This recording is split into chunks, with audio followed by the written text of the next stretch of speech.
To commemorate the founding of New Orleans in 1718, WYES presents this tricentennial moment in celebration of our city's past and present.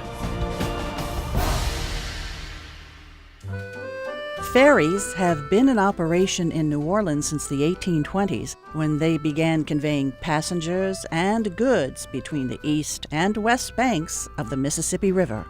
In 1827, the Louisiana legislature granted a contract to operate a steam ferry line between Jackson Square and Patterson Street on the West Bank.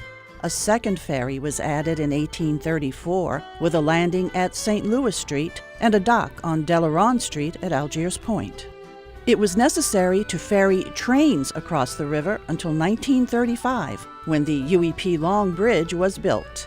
A ferry line from Verrett Street on the West Bank to Esplanade Avenue later began transporting both passenger and freight trains to the Southern Pacific Railroad yards in Algiers. The Southern Pacific Railroad's famous ferry boat, the Mastodon, took trains across the river from a dock at Elmira Street in Avondale to Elysian Fields. As the city grew, public ferry crossings developed up and down the river, and by the 1930s there were 6 routes in the New Orleans area connecting prominent destinations on both banks of the river. The opening in 1958 of the Greater New Orleans Bridge reduced the need for ferries, and today only 2 lines remain: Lower Algiers to Chalmette and Algiers Point to Canal Street.